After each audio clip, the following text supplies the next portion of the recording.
Xitay Erkin Asiya Radiosi muxbirlarining urug' tuqqanlarini tutqun qilish orqali ularga bېسىم qilmoqda. Shulardan doktor Asad Sulaymanning bir aksi va bir inisining tutqunda ekanligi o'tirg'a chiqdi. Erkin Asiya Radiosi Asad Sulaymanning tutqundagi urug' tuqqanlari haqida yanama ilgirlab elib borgan aniqlashlari davomida uning inisi Qumul shahar Tangirtoq yesining yezi boshlig'i Ahmad Sulaymanning tutqunda ekanligi dalillangan. Tutqunni dalillagan soqchi uning tutilish sababidan davlat maxfiyatligiga yotadiganligi va uningdan faqat yezi darajadan yuqori rahbarlarning xabar topa oladiganligini eskartdi.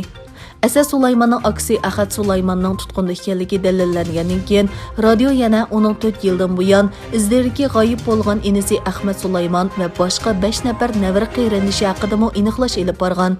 Erkin Asiya radiosimi Amerika ovoziga o'xshash Amerika davlat majlisidan moliya yordami oladigan mustaqil bir axborot organi.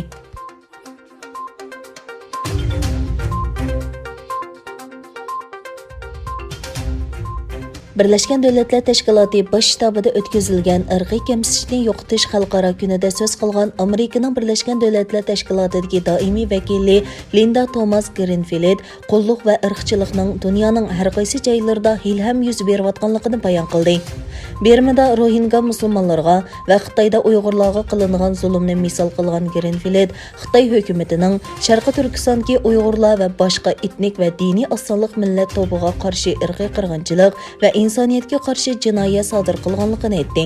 Xitoyning Birleşken Dövlətlər Təşkilatida turishliq muavin vakili Daybing nutq tizimligida bo'lmasimi so'z qilib, Amerika vakilining ayblashiga mish-mish parang va boshdan oxir qip-qizil yolg'on ekanligini aytdi.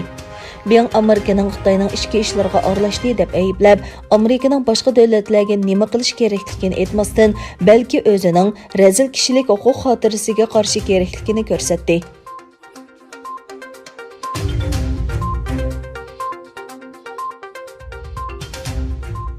Fransiya Xalqaro radiosining xabariga qaraganda, Yevropa İttipaقىنىڭ Şərqi Türkistan ziyarəti Uyğur vicdan mahbusi İlham To'xti qamalgan turmini ziyorat qilish talabi sababidan to'silib qolgan.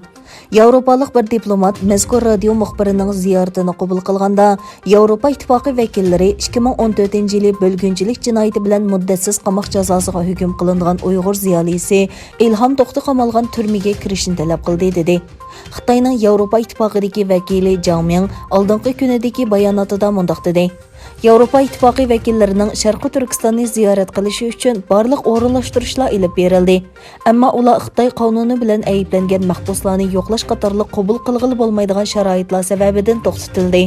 Birleşken Dövlətlər Təşkilatı Kişilik Hüquq Oliy komissari Michel Bachelet 2 oyning oxirida Sharqi Turkistondagi kishilik huquq vaziyatini mustaqil va atrofli tekshirishni talab qilgan. Uningdan keyin Xitoy tashqi ishlar ministri Wang Yi Michel Bacheletni 7-mart rayonni ziyorat qilishga taklif qilgan. Ammo Xitoy taraf izchil turda ziyorat qilishga bo'ladi, tekshirishga bo'lmaydi deb keldi.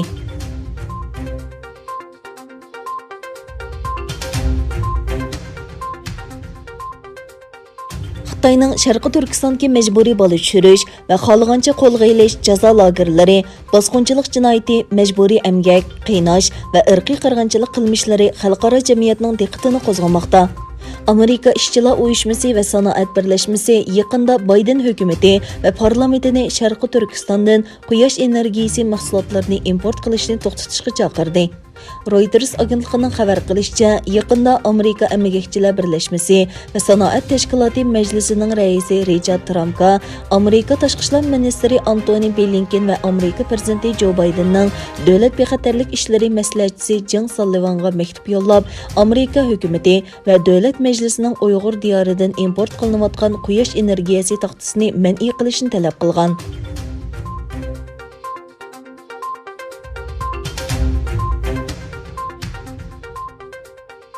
Amerika Davlat Mudofaa ministri Austin va Hindiston Davlat Mudofaa ministri Rajat Singh Hindistonning poytaxti yangi Dehlida ko'rishdi. Austin Hindistonning S-400 havo mudofaa sistemasini setib olish jarayoni to'g'risidagi savolga javob berib mundaq dedi. Biz barliq ittifoqdoshlarimiz va sheriklarimizni Rossiya uskunlaridan yiroq turishga chaqiramiz. Sheriklarimiz jazoga uchraydigan uskunlar bilan ta'minlashdan saqlanish kerak. Hindistonning bu sistemasini setib olishga qiziqadiganligini biladiganligini bayon qilgan Austin, ular S-400 sistemasini texnik setib olmadi. Shunga embargoni muzokara qiladiganga hech qanday sabab yo'q dedi.